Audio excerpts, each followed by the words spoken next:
It's time for Hey Coach and the Nick Saban Show on the Crimson Tide Sports Network from Learfield. He is so wide open, it's unbelievable. Touchdown, Alabama! Hey Coach and the Nick Saban Show are presented by Alfa Insurance. Protect your car's home, life, and business with Alfa. Get a quote or find a local agent at alfainsurance.com. Also brought to you by Toyota.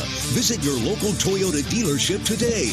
Toyota, let's go places. Golden Flake, the official potato chip of the Alabama Crimson Tide. Yellow Hammer Brewing, Alabama's finest craft brewery. Everwood, the official treated lumber of Alabama athletics. And by Ford. For great offers on F-150, see your local Ford dealer.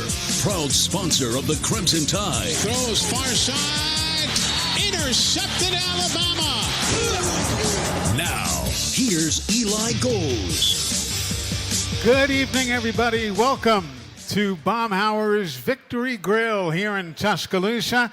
Closing in on this weekend's home game, homecoming weekend against the Arkansas Razorbacks. And we've got a great show for you here this evening. Of course, at the top of the hour, Coach Nick Saban will be here. But we're going to open up and talk about soccer. Wes Hart and Felicia Knox are going to be joining us to spend a few moments and celebrate what's been a great couple of years for the soccer team. Then Dusty Dvorak is going to be here. He's going to be handling the color analyst job on the telecast of Alabama and Arkansas on Saturday morning. So Dusty will be here at about 10 minutes before the hour. And then, as mentioned at the top of the hour, Coach Nick Saban taking your calls and comments at 1-877-202-BAMA. That is the Yellow Hammer Brewing Hotline. 877-202-BAMA. Feel free to give us a call. The Nick Saban Show on Hey Coach, presented by Alfa Insurance. You can protect your cars, home, life, and business with Alfa. And folks, a reminder as well that you can keep up with everything Alabama, and there's so much going on campus right now. Keep up with everything Alabama with the Crimson Tide mobile app, presented by Cadence Bank. It's available at the App Store and at Google Play. So download the Alabama Crimson Tide mobile app now. It is absolutely free. This is Hey Coach. We're live at Baumhauer's Victory Grill here in Tuscaloosa, the official watch party location of the Crimson Tide. And you're hearing it all right here on the Crimson Tide Sports Network from Learfield.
Welcome back, everybody. This segment of Hey Coach on the Nick Saban Show, presented by Royal Furniture, family owned and operated for 75 years. Royal Furniture, locations in Tuscaloosa, Birmingham, Memphis, and Jackson, Tennessee, for your shopping convenience. As we welcome you in, pleasure as always to be joined by this first guest. He is the soccer coach for the University of Alabama and has watched his team continue to progress year after year after year. Wes Hart, great to see you, sir. How are you? You're doing awesome. Thanks for having me on tonight. Oh, it's a pleasure. And this young lady seated to my right and your left, Felicia Knox. All she does is shoot and score game-winning goals. Keep it up there, young lady. Nice to see you. Nice to see you. You know, I broadcast hockey for a lot of years, and game-winning goals, they happen, but you are making a career out of this, it seems. This team really has, over the last, even before you were here, I mean, they have developed year after year after year under the coach. What is it, 9 years now here? Yeah, going on 9 seasons, right? Yeah. This is the 9th. What makes this team special, Felicia? I think we're all excited to be here. I think the group has a lot of passion and want to win games and be with each other, and we don't take any day for granted. So I think we're excited to be here, excited to win games and play at the University of Alabama. I hear you. 4 assists. You got those goals, which is your second in goals with 3. Do you get more satisfaction setting somebody else up or putting the ball in the back of the net yourself? I think it depends on the game, but a lot of the time I like to give it to people to score. So. Do you? Yeah. Was that something you worked on as a young lady? Not that you're elderly by any stretch, but is that something you worked on, as feeding others? Yeah, I think it's part of my job as a midfielder, just to give the ball and let everybody have, I guess, their role in the game, and so I guess that's part of mine. Yeah. What's been the key now that you and I have talked over the many, many years now, and it was, well, we're doing this, we're doing that, little by little, doing this, doing that. Now it's all come to fruition last year, this year. What was the master plan when you first showed up here to get to this point? Yeah, it's been a heck of a journey, right? Yeah. And lots of ups and downs. And I think the big thing for us is, it just takes time to develop a culture and in a way about, a process about it, which you're going to play and how you're going to play. Buy-in from the team. We finally last year had a group of seniors and fifth-year seniors that had been around us, that were familiar with us, that were bought into what we were doing, that had belief and confidence in themselves and their teammates, and that was important. We're visiting with Felicia Knox and Coach Wes Hart of the soccer team. You were at the national team camp during the summer. How different level of play, whether it was speed, whether it was whatever, how different was that from what you're dealing with here at the university? I mean, it was a great experience. It was, I guess, the best girls all over the country from the past college last fall. So it was a lot quicker, and I got the privilege to play against a couple professional teams. So the pace and quality of the soccer games were all probably as high as they can get in the U.S. So it was really exciting and a great experience, and soaked up as much as I could while I was there. So when you're soaking up all of that experience, what did you learn about your game when you went back and looked at yourself in the mirror and said, all right, girl, here's what I got to work on? Yeah. What did you come up with? Sometimes I do the hard things easy and the easy things hard. So it's just playing simple and doing what I know how to do and continuing to grow my game. And you're never satisfied and always can learn. So that's what I took away from it. Wes, is Felicia easy to coach or not? Some days depends on the day. What? She's awesome, and you asked about what the key was, and yeah. Bringing in special players like Felicia, and I know we've got Gianna and Macy here today as well. Right. It certainly makes things a lot easier when you've got talent to coach. That's for sure. Gianna leads the team in goals and in assists. I mean, it all comes down, like it does in most every sport, to recruiting. No question, right? You're not successful if you don't have players that that are bought into what you're doing and can execute what you have planned for them. So, we're blessed, to have talented players, and as Felicia said, they're bought in, they're enjoying themselves, and it certainly shows on the field. Where do they come from? This is not a sport where habitually you'll recruit out of high school. Where do these ladies come from? Yeah, all over, and the majority of our players do come out of college. We recruit out of the transfer portal a little, and we've had some success there, but we do quite well out of high school, and so we recruit all over the country. We've got a couple Alabama girls this year on the squad, but mostly from out of state. Gianna's from New York, Macy's from Colorado, Felicia's from Kansas. So we really don't care where they're from. We're just looking for the best players. Now, before we hear from our friends across the border, are you from Kansas City, Missouri, or Kansas City, Kansas? Kansas. You are from Wyandotte County. Yes. That area, I know it well. And they, of course, have a very successful pro soccer program there. Yeah, they do. I think they're building the first all-women's facility there. Are Stadium. they really? Yeah. Super. Yeah. Well, and that's, so you've seen it firsthand how the sport is growing here in the United States. Yeah, it's exciting. I think women's soccer is growing in every aspect, and it's exciting to watch and play and be a part of. We're going to come right back. We've got a lot more with Felicia and with the coach, so we invite you to stick around and be part of this evening's program.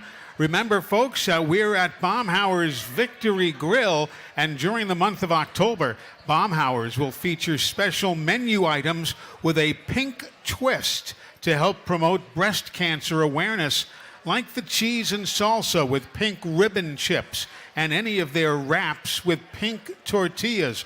A portion of sales will benefit the Winship Cancer Institute at Emory University.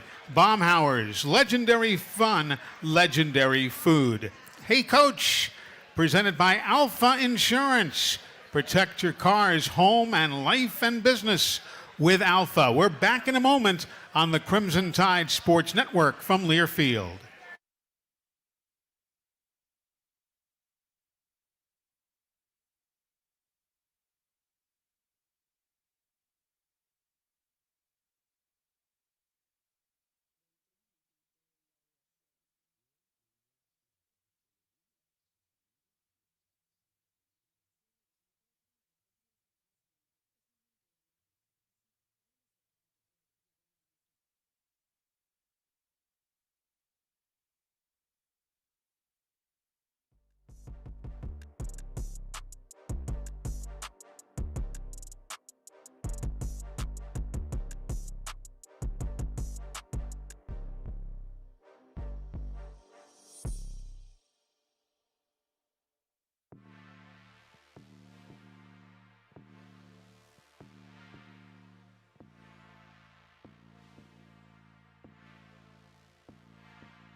Welcome back, everybody. Hey, Coach and the Nick Saban Show here live at Baumhauer's Victory Grill.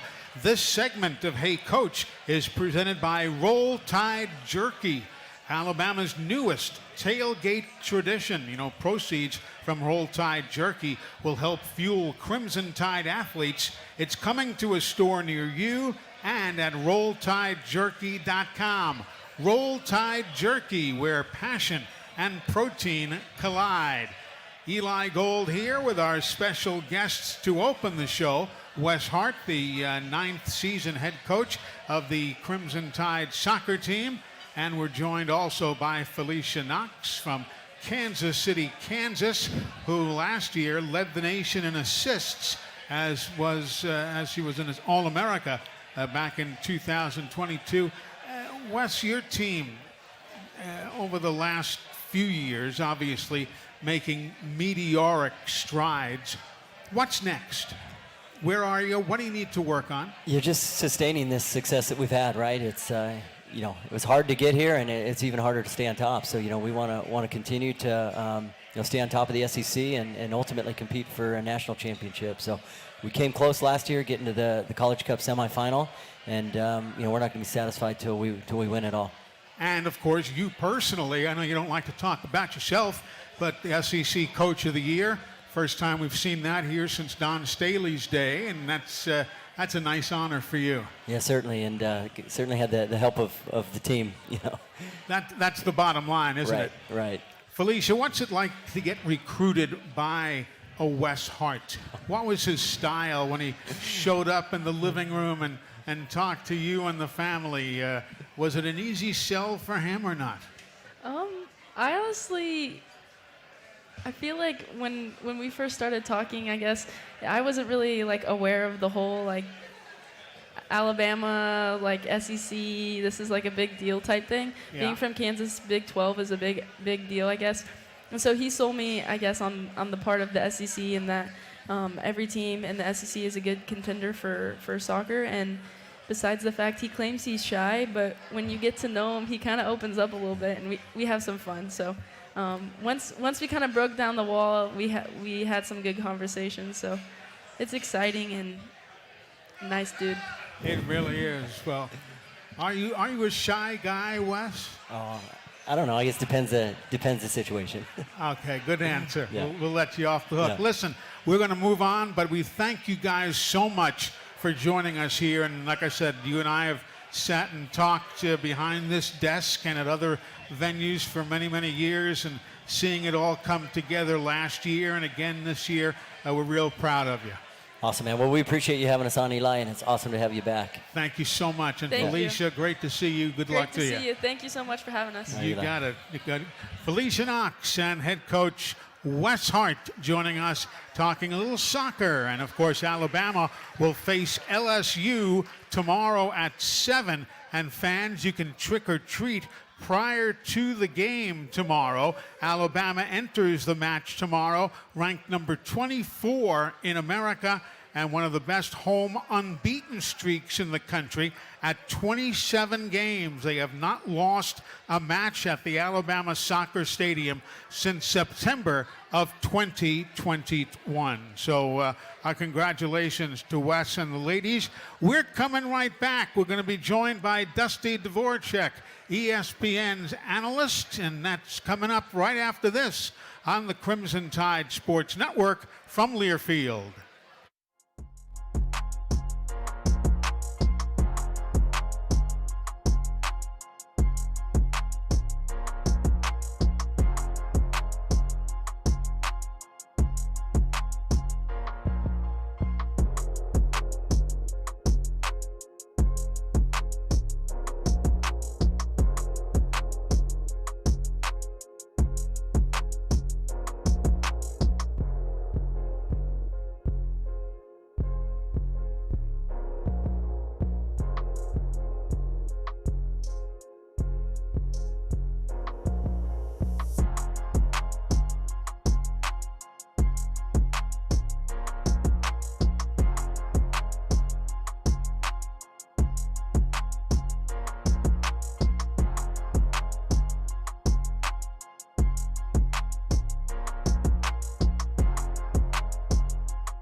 Welcome back, everybody. Hey, you can stay cool this season at Bryant-Denny with a free non-alcoholic drink of your choice when you purchase a limited edition Bama Yeti.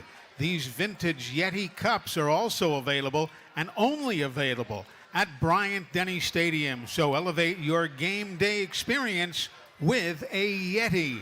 If you're just joining us, you're listening to Hey Coach, presented by Alfa Insurance. Protect your cars, home, life, and business with Alfa. Now, the Everwood Performance of the Week.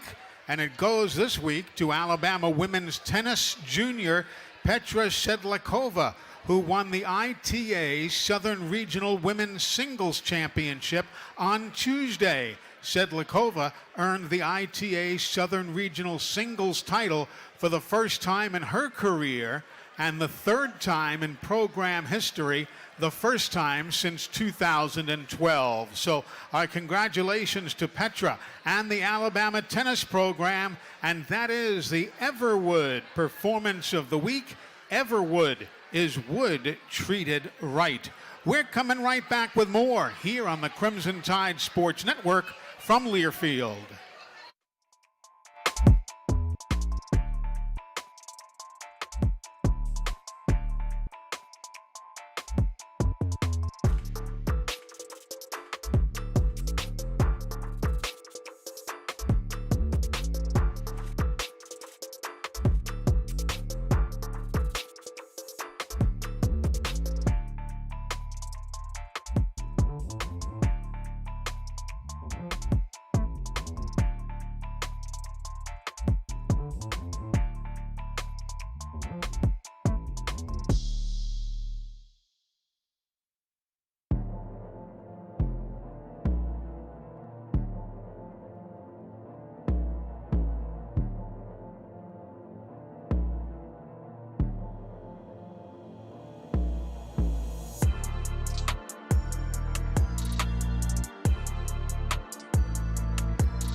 Welcome back, everybody.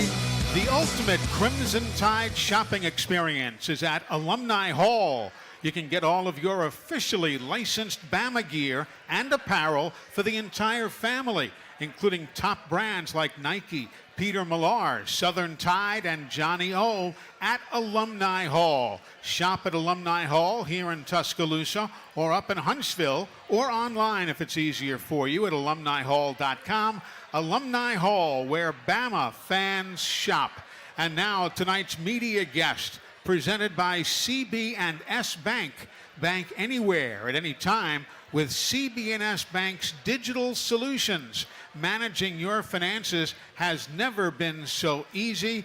A former standout at the University of Oklahoma. He's been around the National Football League, and he is working this weekend with Dave Pasch and Tom Luganbill on the ESPN telecast. Dusty Dvorak is with us. Good to see you, sir. How are you? Great to be here, Eli. This is very impressive, awesome turnout, and fired up and excited for tonight's festivities.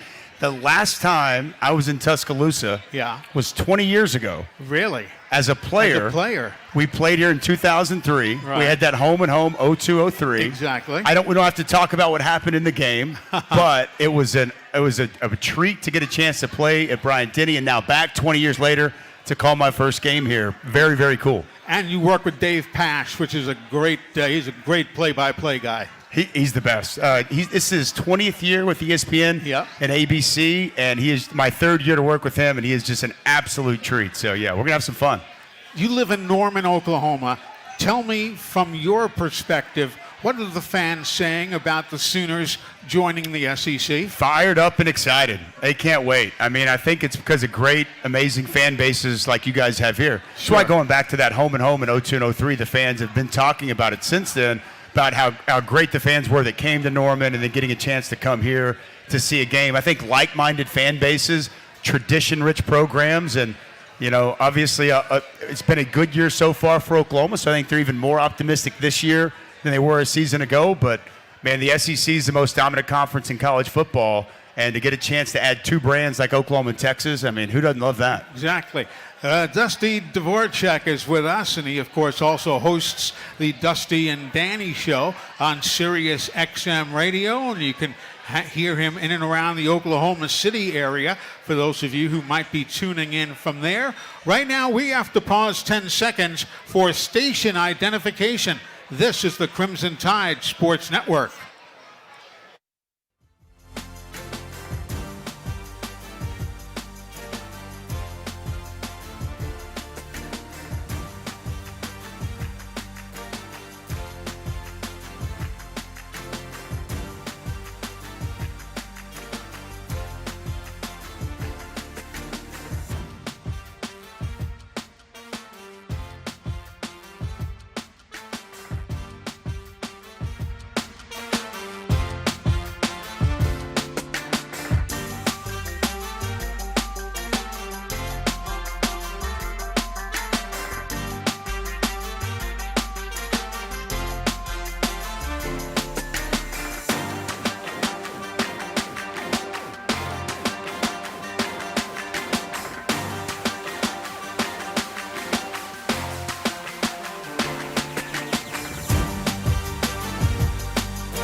It has taken a while, but the Alabama Crimson Tide is now atop the SEC West and remains undefeated in conference play.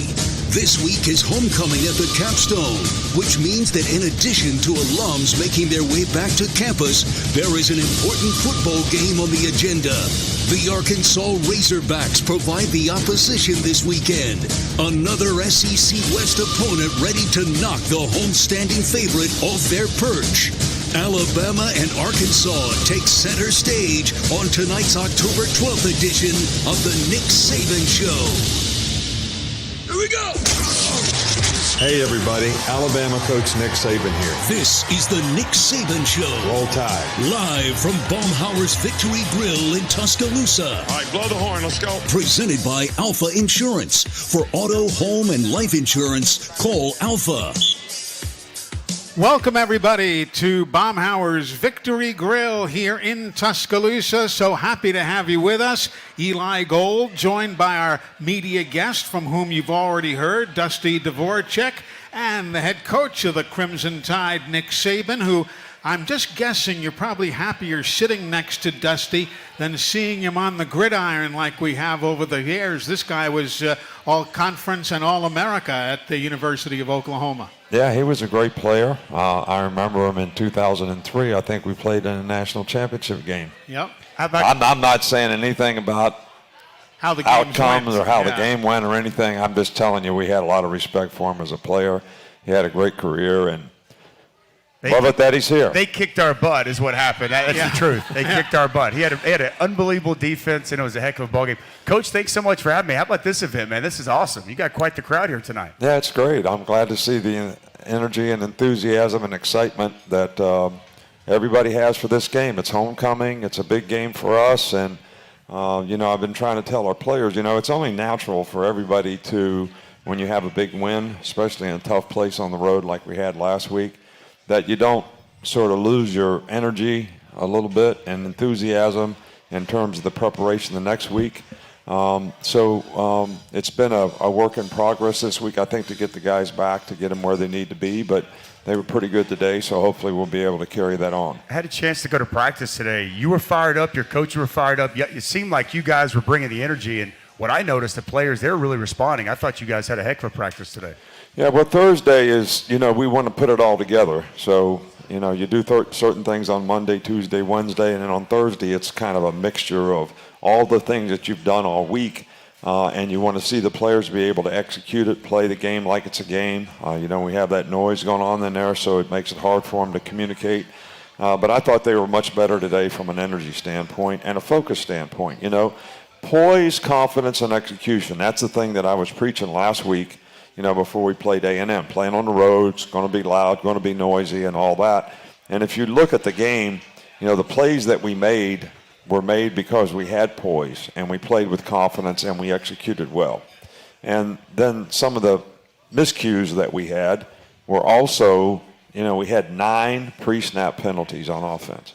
All right, so that's kind of a lack of poise. And then we had 2 personal fouls. So we had 11 penalties that were completely all about poise and all about being able to focus your emotions on what you need to do to execute and do your job. So hopefully we can build on that, and hopefully we learn some lessons from it that'll be beneficial to us in the future. Dusty, when you sat down, you said, I went to practice, and my Lord, it was noisy in there today. Was that not the case at Oklahoma? Did they not pipe in artificial noise? We piped in some, but not like that. And I think that obviously you're trying to create that environment, right, that sense of chaos, and you guys still be able to operate at a high level. I thought it was awesome because I could barely sit there. I'm talking to Tom Luganbill, and we can barely discuss anything. And I'm sitting out there watching these coaches coach up the players and make corrections on the fly. So I think if you can operate in that environment, boy, it makes game day that much easier. Right, and we used to do that when we played on the road for the offense, because the other people are going to cheer when the offense is out there. Well, I'm over here every Thursday night when we play at home trying to get the fans to make noise when the other team has the ball. So It creates problems for them. But little did I realize that it creates problems for the defensive players. Right. All right, because they're used to saying, we're playing sky, we're checking the B-gap blitz or whatever it is, and they can't hear because the crowd's affecting the offense, but it's also affecting the defense. So when we play at home now, we have the noise for the defense. So they have to use hand signals. Everybody's got to be able to get the signal from the sidelines. And the communication, if you do the evaluation of the communication of mistakes and errors that are made in games, it's always the cornerback and the safety away from your bench. They can't see through all the players to see the signal. And that's one of the things, even when people go fast, when they go fastball, that it's tough to get everything communicated across the field. So when we have players use hand signals and not rely on verbal, I think that translates so much better for players. When did you realize that? Because to your point, it's typically when you go on the road. Like we never at home, but it makes so much sense the way you explain it. When did you come to that realization? You know what? We need to start doing this regardless of where we're playing because of exactly what you talked about, that communication aspect of the defensive side. I think it was probably 12 or 13, back in 2012, 2013. We have great environment when we play at home, and we have great enthusiasm, great noise. People really do affect the offensive team. And I started to see us, especially when we're playing against fastball teams, we were having trouble communicating the defenses fast enough to the players, and the offense is going fast, and we can't get lined up, and we got guys that don't even know what the call is. So that's when we started implementing the noise and the hand signals and making everybody nonverbal. We're welcoming you in to the Nick Saban Show. If you're just joining us, our friends at Alfa continuing to protect your cars, home, life, and business as the proud sponsor of the Nick Saban Show. Tonight's first phone call question is coming your way by virtue of Alabama 811. To help prevent injuries, outages, and loss of life, call 811 or visit alabama811.com before you dig. It's free, it's simple, and it is the law. Let's go to the phones. Pee-wee is in Grand Bay, Alabama. Hello, Pee-wee. How are you? I'm doing fine, Eli. Coach, how are you, sir? I'm doing fine. How you doing? I'm doing well. Coach, halfway through the season, at the beginning of the season, you talked about that you wanted to try to build depth for the offensive line, and I'm just wondering, halfway through the season, has that progressed like you had liked to seen it done, and how important is that going to be for the rest of the season? Well, I think it's paramount, to the rest of the season that we can continue to make progress and improve, in the offensive line. And I think a lot of it is fundamentals. The two most important things, I think, when you play in the offensive line is, you always talk about get your second step on the ground. Well, when you take short steps and get your second step on the ground, you're always in a power position, and you always have good balance and body control. When you don't stay square and you don't get your second step on the ground, you tend to get overextended, you bend at the waist, you don't have very good power, and you don't have very good balance, body control. And then the second thing that's the most important is hand placement. If you watch football, the guy that gets his hands inside, I don't care if they're blocking on the perimeter on a DB, or if you're playing offensive tackle or offensive guard. If you get your hands inside on the guy, that's where you can really kind of steer a guy and push-pull to get movement on the guy, but also control the block. When he gets his hands inside, then he can throw you and get off of blocks, and it makes it tough to finish. So I would say if I had to point to one thing, that's probably I guess it's two things that we really need to get more consistent at, because there are times when we do it extremely well and have really good success, and there are times when we're not doing that, especially with some of our younger players, and it really creates issues and problems for them to finish, blocks. And even last week when we struggled to run the ball, there were numerous occasions that we had a hole, and if we would have just finished the block and pressed like we were supposed to, that we would have had more positive runs. So, but those fundamentals are really paramount in being able to finish. And, the pass protection issues, were mostly on third down last week. And, A&M's got a good pressure package. They didn't really pressure us any way that we didn't practice. But it goes back to that same poise, confidence, and execution. We make an out call because they're bringing a guy off. We're on a pop stun inside, and we're supposed to be 3 for 3. Tackle doesn't go out. Quarterback gets smacked. That's poise and confidence in believing and trusting in what we're calling, what we're doing, and how we're all working together to get things picked up. So, and hey, Arkansas's got a good defense. They got a good front seven. They got big guys. They'll put pressure on you too. And we just have to do a better job of playing together and having confidence in what we're supposed to do and execute together as a group. Because, people until last week said, hey, Alabama can't really throw the ball. I heard that, a lot of times. But we can, and Jalen can, and we've got good receivers, and we can make plays in the passing game. Now, if we could get the running game established like we had earlier in the season and be able to do some of these things in the passing game, then I think would be a much more effective offense because we'd have much greater balance. But that's going to start with the fundamentals up front. I love that you said that, Coach. So I coach my son's 11U football team, and we just had a game the other night. My offensive line's been struggling, and it's funny because even at the youngest of age, I'm always talking about hand placement inside and how important, and typically elbows in, thumbs up, palms up, and if you can get the inside track, more times than not, if you get inside of them, you're going to be able to win. It's amazing that all the way back, you talk about the fundamentals of football, it starts at a very young age, but it never really changes all the way up to the highest of levels. Right, and it's the same thing when you're playing defense. You're always trying to tell the defensive player, get your hands inside, because that's going to create an advantage for you in leverage, but it's also going to create an advantage for you in disengaging. And you see defensive players, they're like this, and they get punched in the chest, and it usually doesn't work out too good. Folks, if you want to join the conversation, feel free. The phone lines are open at 877-202-BAMA. That is the Yellowhammer Brewing Hotline. And feel free to hop on board and be part of the conversation. We're coming right back with the coach, with Dusty, and with you here on the Crimson Tide Sports Network from Learfield.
Pistol formation. Johnson looking, pressure coming up the middle. Back pedals, throws. That one is almost picked off. It was picked off. Caleb Downs, his second interception of the year.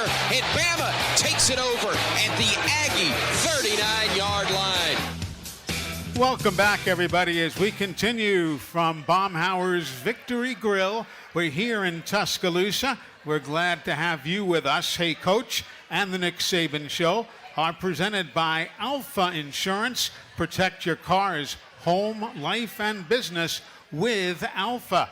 Our special media guest tonight is Dusty Dvorak, ESPN college football analyst, who's got an outstanding resume, both on the air and from his playing days, both in the NFL and at the University of Oklahoma. And Dusty, the coach has rejoined us, so why don't you jump on in with another question? Well, since he just mentioned University of Oklahoma, I know this isn't this specific, but how exciting is it next season? I know you like to live in the now, but Oklahoma and Texas coming to the SEC. How much does that fire you up, Coach? Well, I think it's great for the SEC. I think it's great for the fans. I think that one of the things that I really like about the way we've expanded our conference is we did not change the geographic footprint, for our fans and for the people. We had two, really quality programs and great teams with great fan base and traditions. but we didn't really change the footprint of, the conference. So it's not going to be inconvenient at all for, the competition of the players or the fans to be able to stay engaged in what's happening in the league. And, the way we're going to, do our 7-team, one-team, rotation, 7-team rotation, one-team fixed. I think you're going to play everybody every 4 years. So almost every guy at your school is going to get to play every team in the conference, which I think is great as well. Yeah. Coach, our first question from the Nick Saban Show readers on AL.com comes from Bill in Citronelle, Alabama. It says, hey, Coach, the team and the younger players continue, at least to my eyes, to improve each week. Can you comment on the experience gained by winning tough SEC games on the road? Thank you, and roll Tide. Well, I think the biggest thing about our team so far is, and the thing I like about our team, and this is not something that is easily instilled, is our team has really shown great resiliency, in terms of their ability to overcome adversity and continue to stay focused and continue to play in games in tough situations and make, plays in critical situations in the game that really impact and affect the outcome of the game. We still have a few lapses in the game that, we want to try to avoid having and staying focused completely for 60 minutes in a game. Just like the one series we had last week, in a critical time in the game, we go in on defense. We're playing great on defense. They only scored 3 points in the whole second half. But to get those 3 points, we go penalty, big play to the 2-yard line. And then, stopped them, and they kicked a field goal to make it 26-20. And then after that, we played great. We played great before that. So those little things that happen in games, you want to make the other team beat you. You don't want to give them anything. And we don't want any of our players to do anything that gives the other team an opportunity and advantage, because they got good players too, so they're going to make some plays even when you're playing your best. So you certainly don't want to do anything that's going to help them. But our guys have showed tremendous resiliency to overcome adversity, stay together as a group, and stay positive and not show their frustrations when things don't go well. I mean, we had lots of opportunities in the last game to, get frustrated and whatever. We're having trouble with the snap count. We're going on silent. They're stemming and moving. Their fans are going crazy. It's hard to hear, so that's why we were going on silent. Tried to help the center, which it did help him, but we had 9 false starts in the game. Well, people could have got disappointed, frustrated. Everybody just kept playing, and that's what it takes, I think, to be able to have great victories. You got to be able to overcome adversity. And I think that's what this team has demonstrated most, and the young players are starting to figure that out as well. And, the message that I try to give to young players, and I guess it would be good for everyone, because, some of the kids, they don't quite get it, that, every day and everything that you do, you're auditioning for a bigger role. And you're being evaluated as such, whether you're frustrated that you're not getting enough playing time, but yet the things that you're doing, because you're auditioning in practice to get playing time. So then you play 10 plays in the game. Those 10 plays are an audition for you to get a bigger role in the next game. But yet everybody gets frustrated when things aren't going the way they want them to go. So instead of thinking about what's happening now and how do I create a bigger role for myself in the future by doing things correctly and playing to my best, I'm over here frustrated and pouting because things aren't going the way I want them to go. Well, I would say that's important for anybody. I mean, if you're a movie star, you have to audition for a part. Well, you have to do it good. You have to do it well. Mm-hmm. Or you don't get the part. And just because you got the last part don't mean you're going to get the next part unless you do it well. So I just think that with our young guys, that's what we're really trying to emphasize to them, that they can make contribution. They do have ability, but they have to look at it like, and I'm talking about selfishly for themselves, that they got to keep doing a good job so that they improve their role in terms of how big their role is. One thing that stood out to me, Coach, and I know maybe the fourth quarter against Texas didn't go the way you wanted, but Ole Miss, second half, last week's second half, you guys took it to another level. You come out of halftime, and talking about facing adversity and your team stepping up to that challenge. Just how proud of that fact of this team have you been, the way you guys have performed in the second half on the road at Ole Miss and then even on the road last week with you guys there in College Station? I think that's the very, very thing that I'm talking about. You know, we're behind 7-6 against Ole Miss at halftime and, you know, win the game like 18-6 in the second half, and we're behind in this game and, you know, win the game in the second half. So, I don't know, what was it, 20-3 or something, or 17-3 or whatever. But I think that's a tribute to the kind of competitive spirit that you have on your team and your team's ability to stay focused and overcome adversity and play well when their best is needed. Let's go to the phones again, gentlemen. Harrison joins us from Florence, Alabama. Hello, Harrison. Welcome to the Nick Saban Show. Thank you, Eli. How are you tonight, Coach? Good, Harrison. How are you? I'm doing great. After our game last week against Texas A&M, I was able to watch a lot of the Arkansas game that came on afterwards. And one of the things I noticed about KJ Jefferson is he's a very talented quarterback, but just from my perspective in the first half, he really put Arkansas behind the sticks because he tried to do too much, in my opinion. I was curious, when you see a quarterback that's trying to do too much and not really taking what the defense gives, how do you use that to your advantage? You know, how do you train your defense to sense that, and how do you use that to your advantage in the middle of the game? Well, you know, that's your opinion of KJ Jefferson. My opinion of him is he's very capable of making some great plays. He's a big guy. He's very hard to sack. He's a powerful runner. He's hard to get on the ground. He's got a great arm. He's very accurate with the ball, and he makes big plays down the field because in his scrambling and breaking down the defense, he has consistently made plays for several years now. All right, so I guess as a coach, I've never ever viewed him, relative to your opinion, about what kind of player he is. You know, he does so much for their team, and he's capable of doing so much, and he's had so much success there. I guess as a coach, I worry about what we have to do with our team to try to contain him so that he doesn't have opportunities to make some of these plays that he's capable of making by scrambling, by running, by quarterback runs, and by throwing the deep ball extremely well, which is one of his greatest assets. So I can't answer your question because I don't really view the player that way. But if we have a player that I think is not focusing the right way on how he needs to do his job, I think the analogy that I used about, you know, the quarterback being a point guard and not a shooting guard probably is the approach that I would use with any player. So your job is to distribute the ball. It's not necessarily to score 35 points. So you don't have to make every play, and I would be talking to players on our team. All right, but you have to make the right decisions and get the ball to the right people so that everybody has an opportunity to make plays within the system of, you know, what you're supposed to do. And, you know, that's the one thing that I think our quarterback, Jalen, has gotten better and better at each week, and I think he's having more and more success because of it.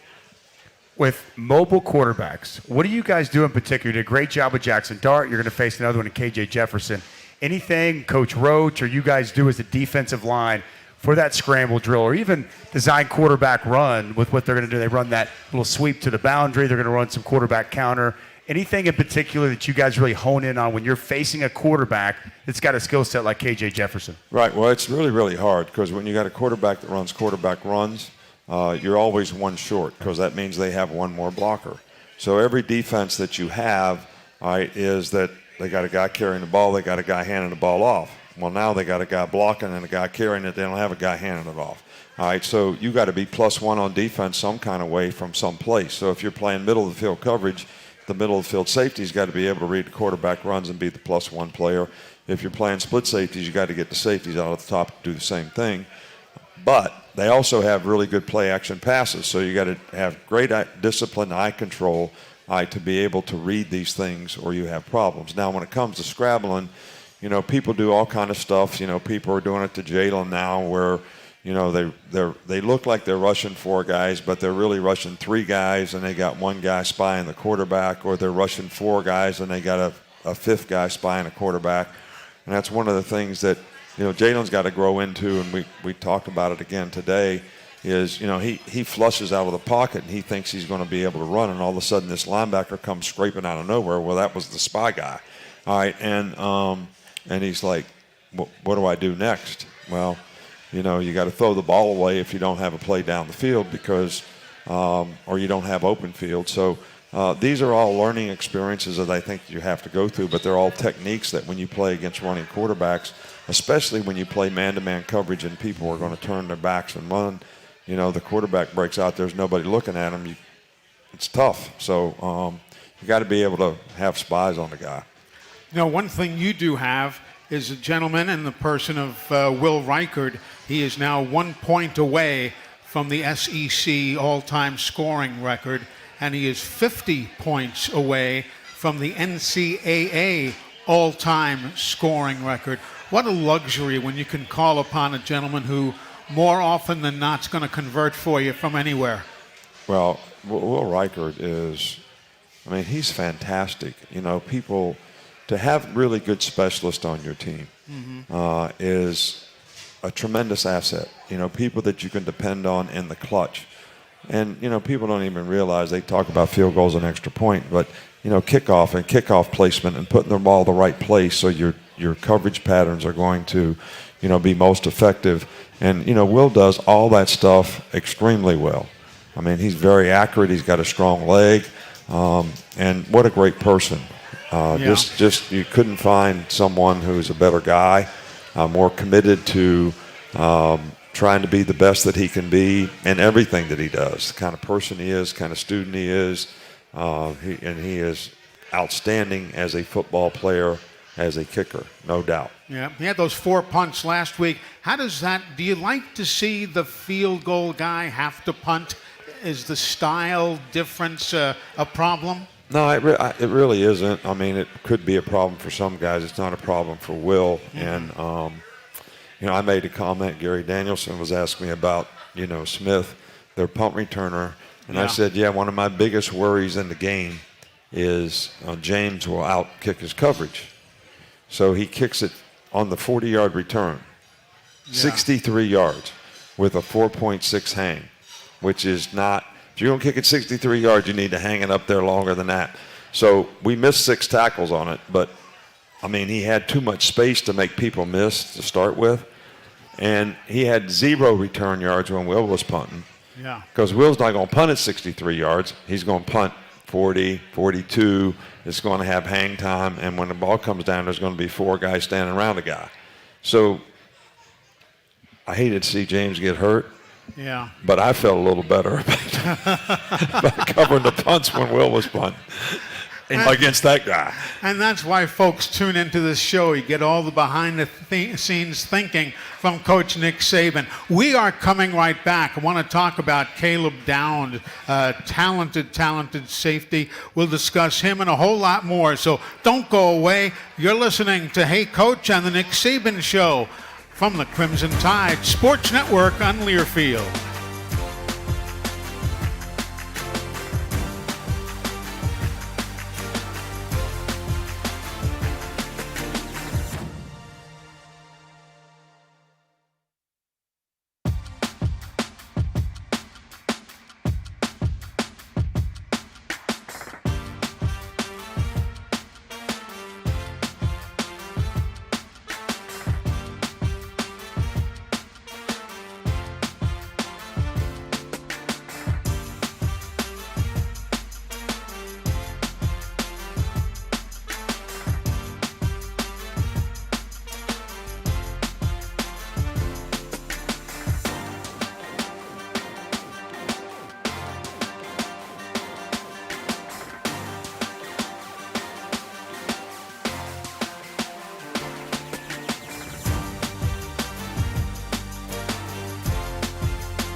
Stepping up with the play clock now at 4, at 3, waiting on the snap at 1. They just get it off in time. Fires, quick slant. Burton, 10, 5, end zone. Touchdown, Alabama. Jermaine Burton on the 19-yard reception and run after the strike from Jalen Milroe. And Bama is back on top. Burton and Isaiah Bond and a number of other guys becoming the go-to receivers for quarterback Jalen Milroe as we welcome you back. This segment of the Nick Saban Show brought to you by Coca-Cola Zero Sugar. With zero sugar and refreshingly delicious, is Coca-Cola Zero Sugar the best Coke ever? Find out for yourself. Dusty, another question for the coach? I do. So watching tape, Coach, 2 Caleb Downs. I mean, he just jumps off the tape. And he's obviously a really highly recruited guy. You probably knew you were getting a good player. But what has impressed you the most about him? And something tells me it's not even something I see on the film. Well, I think what impresses me most about Caleb Downs is his maturity. He's a very instinctive football player, but this guy there's no arrogance about him being one of the best players in the country at his position. I mean, he's very focused. He's very coachable. He wants to know everything that you can ever tell him about how he could play his position better. When you takes coaching well, when you talk to him about what he did or didn't do, he wants to completely understand the whole defense, not just what he's supposed to do, so he knows exactly how he fits. I mean, for a guy that's a freshman, man, that's really, really unusual. And he's been a really, really solid player for us. I mean, he plays really well. He's got a lot of production. And I think he's only going to get better and better. Just seems like he's about the right stuff. Like, I mean, it's what it looks like. I'm curious because you guys don't have some basic defense. How rare is that at that position to be able to step in, to be able to take in all that information and be able to go out and play at that level? Yeah, well, you said it. He's got the right stuff. There's no doubt about that. A good leadership, sets a good example. And people say that we have a complicated defense, but I don't know that it's that complicated. I think the one thing that we do that is new for players, and I don't want to, belabor the audience with this, but, you got really 3 ways that you can play coverage. You can play cat coverage, which means you got this cat, I got that cat. It's man-to-man. So as long as your cats are better than their cats, you're good. All right, and then you got zone coverage, which means we're going to drop to an area and break on the ball. And when Dan Marino's throwing it, that breaking on the ball gets kind of overrated because it gets there quick and you don't have a lot of time. And then you have the third concept, which is, kind of pattern match man after the pattern distribution. All right, so now things can get a little bit complicated because now it's not before the snap, who do you have? It's after they start doing all their stuff. And that's probably a way that you can play effectively and not put as much pressure on a guy to have to cover a guy. And all the crossing routes, aren't an issue like they are when you're playing regular man-to-man. And you can get a little closer to them and still deny the ball without just playing zone defense where you have to break on the ball. So that's the one thing that we probably do, which I think it's important for players' development, that they learn how to do that.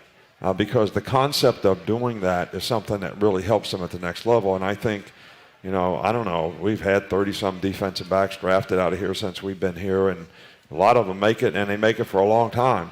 And I think their background in all these coverage concepts is probably very helpful to them. Plus, in the case of Caleb, his daddy played in the NFL. His uncle was an all-pro. His brother plays at Carolina. I got to guess when you're brought up in that environment, you're like a sponge. You just learn just by being around. And I hate to say this because it's no disrespect to Dad. Yeah. But if I was going to hire somebody to be a coach, Mom. Really? She knows her ball now. She is on top of it. And she's on him. And it's comical to me. And Caleb's dad was a great player, and he's a good coach. Yeah. But I'm telling you, his mom is right on top of it. There you go. Let's go to the phones and head down to Loxley, Alabama. Chris, welcome to the show. Hello. Roll Tide, Coach. Roll Tide, buddy. How you doing? Well, I'm doing all right, but I got something that's been kind of bothering me all week, and we have the greatest fan base in the world, bar none. However, and we've run into this with them before, I'm not saying it's the majority of them, but I'm hearing it too much on the screen, on the radio, whatnot. It's, hey, man, how you think we'll do against Georgia? Hey, what do you think we'll do against LSU? I ain't heard a dadgum one of them mention Arkansas. Listen, Arkansas is the most dangerous team we'll probably face all year. They've lost, 3 or 4 games in a dadblame road. They're a good football team. 2 years ago, they come within a gnat's ass of beating us in Tuscaloosa. So, point out, I mean, I know you've been talking about how good KJ Jefferson is probably one of, if not the best quarterback we'll face all year. I agree with you, and I like your gnat's ass analogy. I think there's a couple things that everyone should realize. Players, fans, coaches, and everybody. This is a hungry team. Their coach is an all offensive line coach. They've always been physical. They play with a lot of toughness, and I have a lot of respect for them. And that's how they play. And they have not had the success that they deserve.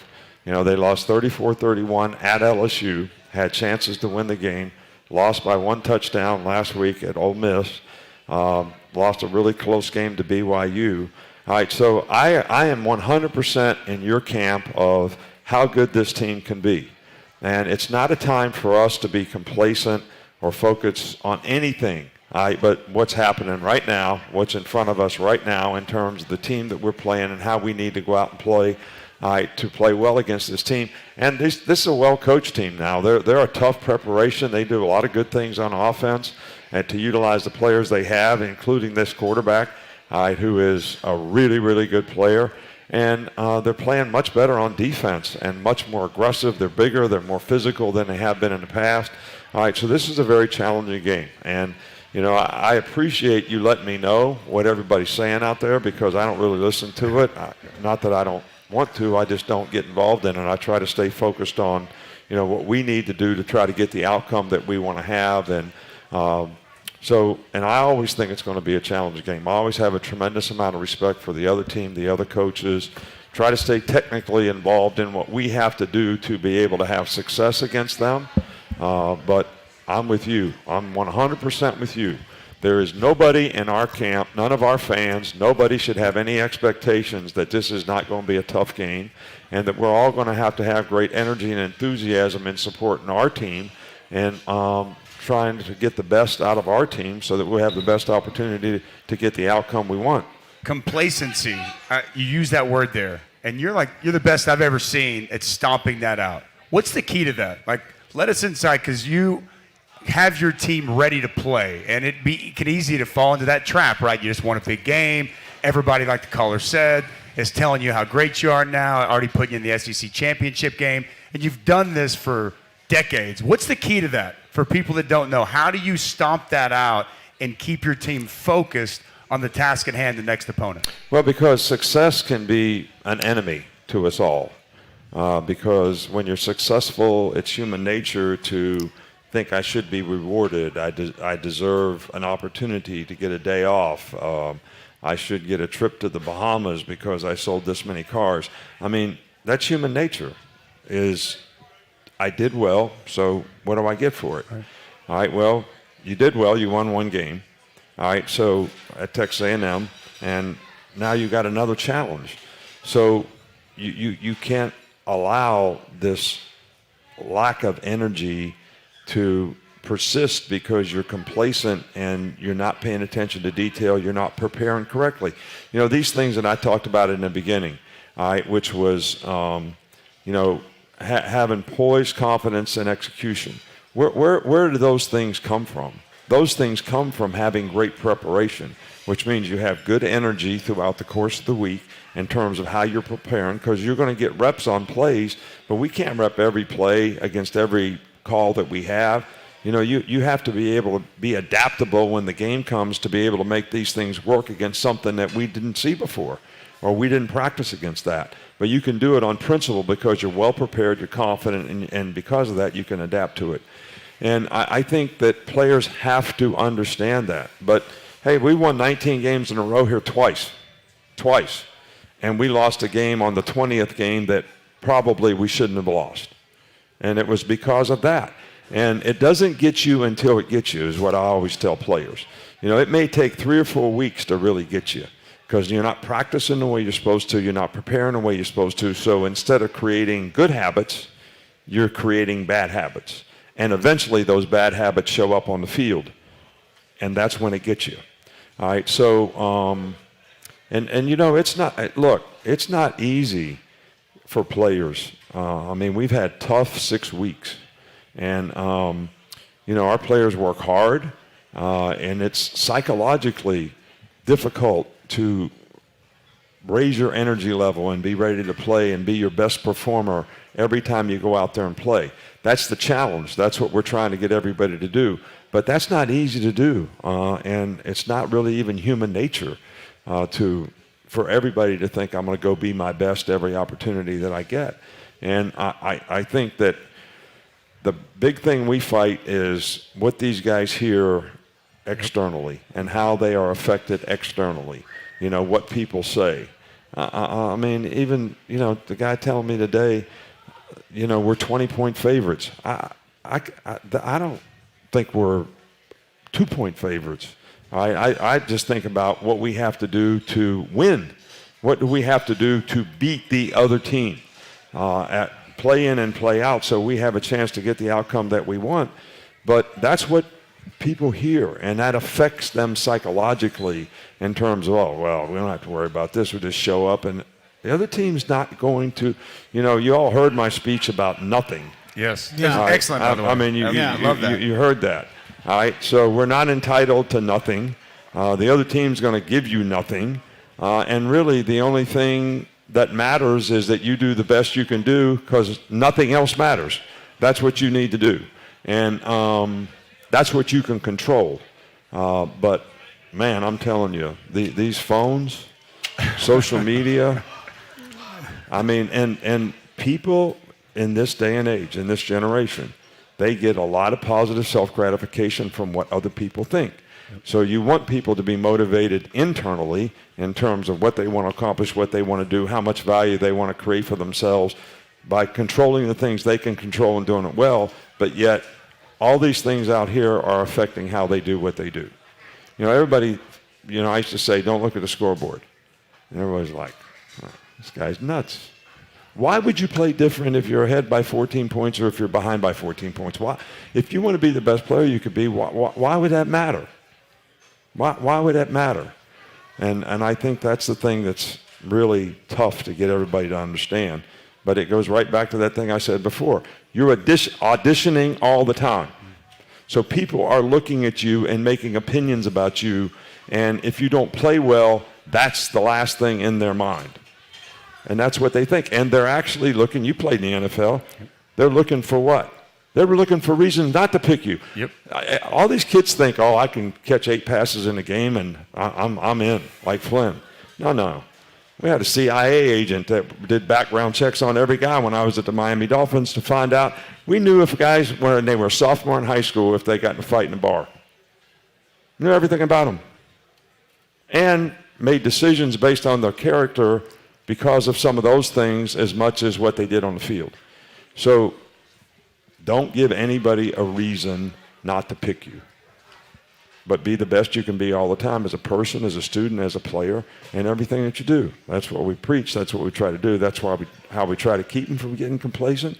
But I'm telling you, we've been complacent before, and success can be a real enemy if you allow it to be. A great lesson for life right there from Coach Nick Saban. We're coming right back in a moment here on the Crimson Tide Sports Network from Learfield.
Welcome back, everybody. Hey, Coach, on the Nick Saban Show, presented by Alfa Insurance.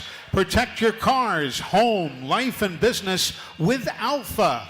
Get a quote or find a local agent at alfainsurance.com. Well, gentlemen, we've had some wonderful conversations, some great lessons this evening. But, Coach, unfortunately, the clock says it's time for your final word of the night. So why don't we go to that? Brought to you by Mercedes-Benz. The vehicles are all electric. The feeling is all Mercedes. Well, I think I said pretty much, on the guy's comments about, complacency and, fans not talking about this particular game. I think I would tell our team the same thing. You need to raise your energy level. Every game is important. This game is really important. Don't look at people's records. They are capable, a very capable team. They haven't had the success they deserve. They're a hungry team. They're a tough team. They're physical. And we got to have great energy and enthusiasm in our stadium with our players and with our team to stay focused and play the way we need to play against a very good football team. And that's got to be the mentality that we have. I'm talking about as an organization, as coaches, as players, as fans. Everybody involved in this organization is supportive, is positive, is doing everything they can to get the outcome that we want. And don't live your life in expectation, all right? Because as soon as you have expectations about something, you're always going to be disappointed when it doesn't work out the way you think it should, rather than just focusing on what you need to do to get the outcome that you want. And that's what we're trying to do with our players. That's what we want to do with our fans. And we need to create a great atmosphere for homecoming. These players have worked hard, and they need your support and your help to be able to continue to grow and develop as a group, as a team that can have success, because we can improve. It's the analogy that I used early in the week. If you bench press 180 pounds and your goal is to bench press 300, you don't stop and get satisfied when you're at 250. I can bench 250 now, so I'm happy with that. I'm satisfied with that. Nobody should be. All right, but everybody should be focused on what do I have to continue to do to get to 300 and have a positive attitude about it and be supportive about it, and I think that'll help our team more than anything anybody can do. Definitely so. Coach, thank you as always for your time. Enjoy the rest of this busy weekend. I know you'll be involved with homecoming activities as the weekend goes, but thanks for your time. Good to see you. All right, thank you. Appreciate it. Thanks, Coach. Dusty. Appreciate Absolutely. you, buddy. Thank you. And Dusty, this has been a pleasure having you with us here this evening. It's a new experience for you, I know, coming in here not as a player but as a broadcaster. It is. Like I said, 20 years ago, I was here as a player, and I can't wait to be in the booth on Saturday. It's the best program in college football, and it's the best coach that's ever coached in the sport. And to finally get a chance to be here, live it live. I had a chance to call y'all Sugar Bowl last year, but obviously that's a neutral site. That's a little different. So I can't wait. Homecoming. I know the crowd's going to bring it, and I agree with Coach. Look, don't let the record fool you. It's a good Arkansas football team that's coming into Tuscaloosa. He knows that. His football team knows that. I can't wait to see what transpired on the field on Saturday. Enjoy the rest of the weekend here. Good to see you, Dusty. Thank you. I appreciate it. Thank you for being with us. Dusty Dvorak from ESPN, our special media guest here this evening. We're coming back. We've got more coming your way, including a weather look at Saturday morning with James Spann. All of that follows these messages on the Crimson Tide Sports Network from Learfield.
Alabama and serve to fans all across the Southeast. The Tide returns to action this Saturday morning. It's an 11 o'clock Central Time kickoff against the Arkansas Razorbacks. You can hear this matchup right here on the Crimson Tide Sports Network. And don't forget, you can also hear the game and watch us in the booth on the Royal Furniture Booth Cam. It's Saturday at home here in Tuscaloosa against the Arkansas Razorbacks. Saturday at 8 o'clock is the airtime. Kickoff at 11 o'clock right here on the Crimson Tide Sports Network. If you missed any portion of tonight's show, you can always catch it on demand or on our Alabama Insider podcast. Download and subscribe wherever you get your podcasts. And a big special thank you to Christopher Mobley, the preferred luxury clothing provider of the Crimson Tide Sports Network. Wes Hart joined us, the head coach of the soccer team. His talented midfielder, Felicia Knox. Dusty Dvorak from ESPN was the media guest, and of course, Nick Saban. I'm Eli Gold. Thank you so much for joining us. Until we talk this weekend, thank you for being here. Good night and roll Tide.